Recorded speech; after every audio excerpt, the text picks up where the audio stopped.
Povedete. Гувернере, споменавте сега во последниот слайд доколку продолжи намалување на инфлацијата и отсуство на административни интервенции во делот на платите. Дали овде се мисли доколку владата не ги зголемува платите и има пад на инфлацијата, може вие како Народна банка да реагирате со намалување на референтната камата? Токму тоа. Факт е дека таквиот однос на владата и покрај значајните притисоци во јавноста за почитување на законите кои што се во важност и знаеме какви се пределбите и мерките што ги спроведува Народна банка на Република Македонија како еден вид на координирана монетарна и фискална политика придонесоа кон свртување на трендот во движењето на стапката на инфлација, кој што се надеваме дека ќе продолжи и во иднина. И се разбира, тоа е сигнал при намалени очекувања за движењето на инфлацијата и Народна банка соодветно да се приспособи, односно да реагира со своите инструменти.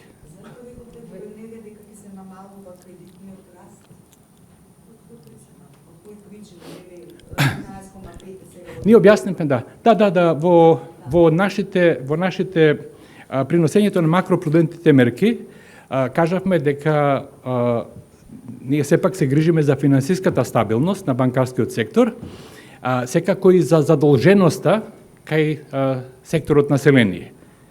Така што мислиме дека тие стапки на кредитен раст, особено над очекувањата, беа еден од факторите за притисоци нагорни за стапката на инфлација. Видите, ние сме прилично сензитивни, детерминирани, постои консензус меѓу Народна банка и владата дека инфлацијата во Република Македонија треба да се движи оваа патека која што тука ја презентиравме. Гледате, и не се разликуваме во проекциите и токму заради фактот, режимот на девизниот курс, меѓународната конкурентност на македонската економија и така натаму. Видите, ова надвор оф рекорд ја постојано го споменувам и му кажам на студентите, нема никаква мистерија како ние сме успеале паритетот на денарот во однос на еврото, прво на германската марка, подоцна на соведување на еврото, да го држиме на она ниво утврдено уште во 1997 година. Тоа единствено се должи на фактот што 2,5 децении нашата стапка на инфлација беше во рамките на стапката на инфлација на еврозоната. Доколку подлог временски период имате отстапување, односно го имате тој инфлацијски диференцијал, веќе се јавуваат проблеми во реалниот девизен курс, кој што може да ја нарушат конкурентноста на домашната економија. Затоа императив е да ја стабилизираме инфлацијата на нивоата кои што ги проектираме. Треба ли да не загрижува најавеното задолжување од владата во предлог буџетот за следната година од речиси 2 милиарди евра? Има и за 10% раст на платите, има за раст на пензиите кои што не знаат дали повторно ќе има линарно кај сите пензионери или ќе биде согласно законот. Ние очекуваме она што Министерството за финансии го најавува, дека Министерството за финансии, односно владата, продолжува со фискална консолидација во рамките на фискалната стратегија и секако тоа е во рамките на очекувањата на Народна банка и нашите политики и инструменти. Од аспект на задолжувањето, веројатно, Министерството за финансии подобро ги знае работите, уште на почетокот на годината стигнува за враќање претходно задолжување од 700 милиони евра. Се додека задолжувањето е во рамките на планираното и се разбира реализацијата на буџетот оди во насока која што се планира да се реализираат капиталните инвестиции кои што значат зголемување на капацитетот на домашната економија, тоа поволно влијае и на економијата и на макроекономските движења. Имавте таму, да?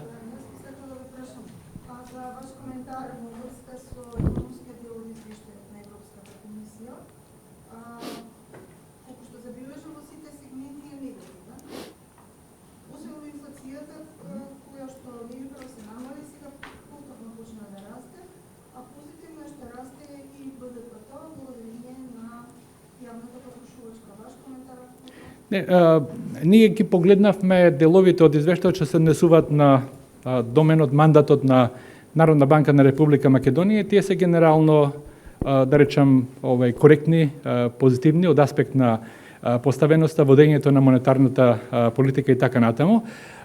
Мислам дека е потребно време да ги проанализираме овие, да речам, заклучоци што вие ги спомнавте овде, дека би се, да речам, воздржал од коментар.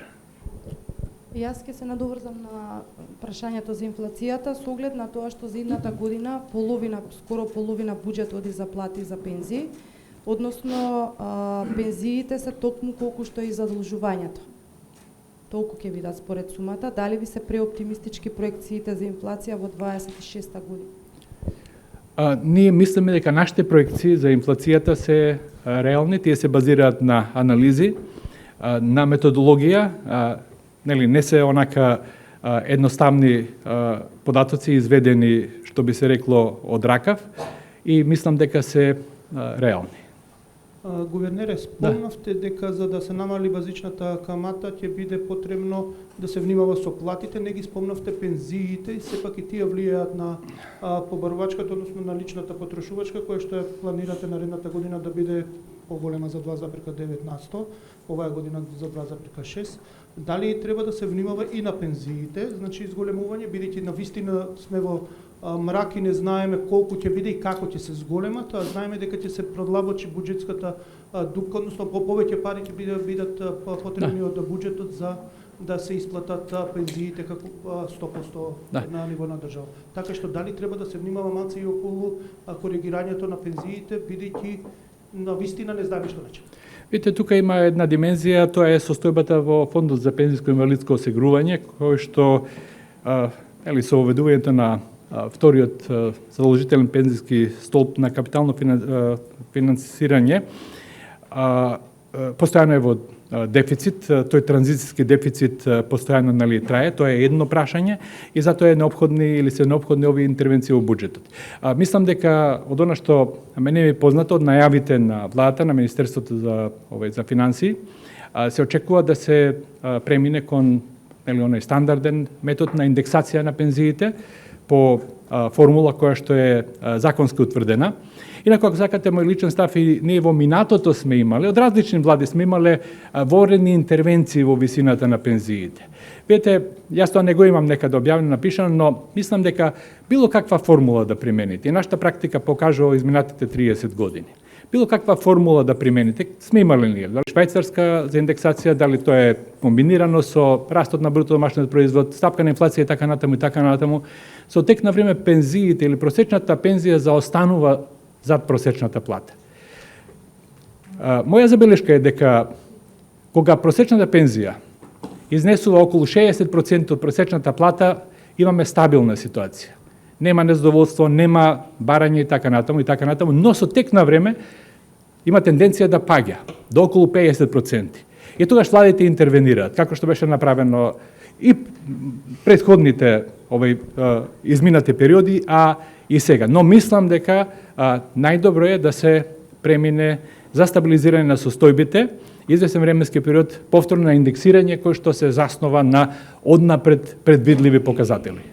Гувернер, ако ги погледнеме бројките за 2026, гледаме дека се намалува извозот и увозот, значи нема да расте како што растел оваа година. Мислите стапката, да, за раст, но исто така дали во проекциите е земено така наречената јаглеродна такса која што може многу да влијае на македонската економија визави извозот во Европската унија, ако е стартува на 1 јануари, колку што знаеме, многу е матно исто тука ситуацијата за голем дел од македонските компании кои што сериозно извезуваат на европскиот пазар. Тоа зборуваме за челичната, алуминиумската индустрија, зборуваме за електрична енергија, за цементна индустрија. Стартува, тоа се сектори кои што извезуваат стотина милиони евра и кои што би требало да дадат некаде околу 80 милиона долари или евра се извинувам, како такса. Но многу е матно во овој момент во државава, не се знае како ќе се регулира тоа, дали ќе оди целата сума за плаќање. Дали е земено ваквото, може да имаме економско намалување и влијание врз извозот во Европската унија поради оваа такса. Дали е земена таа такса во овие прогнози за 4% раст? Видите, Народна банка, реков, во рамките на својот мандат, секако во соработка со банките и регулативата, Има и во минатото преземано, да речеме, мерки кои што водат кон она што се нарекуваат зелени финанси, протежирање на инвестиции кои што се со енергетска ефикасност и така натаму. Као што кажавте, ево јас сега не можам да зборувам за тоа што се случува на ниво на секоја компанија. Се надевам дека како одговорни компании, одговорни кон своите акционери пред се, кон собствениците, тие навреме ги имаат преземено сите потребни мерки да не додат во ситуација на некоја блокада во однос на во однос на извозот, а секако ние како Народна банка преземаме се што е неопходно во рамките на банкарскиот сектор да се води сметка и за овие ризици. Може. Ви спомнавте ризиците при определувањето на макроекономските проекции. Каде би го ставиле статус квото во преговорите со Европската Унија, во позитивни или во негативни ризици? Ако ги имаме предвид состојбите во Црна Гора и Албанија, економски и политички. Дали ако Да. се стагнира со преговорите, само да се Така? има опасност од земање на евро. Никој нема да даде пари за друштво.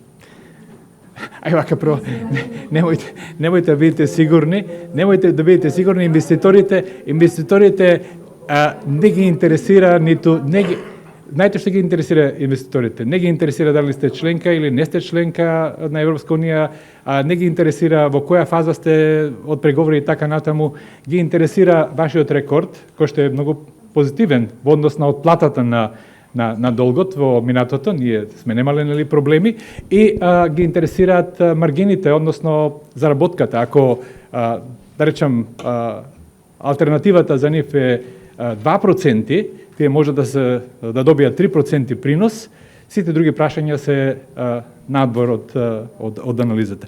Инаку ова е, како да кажам, мој политичко прашање.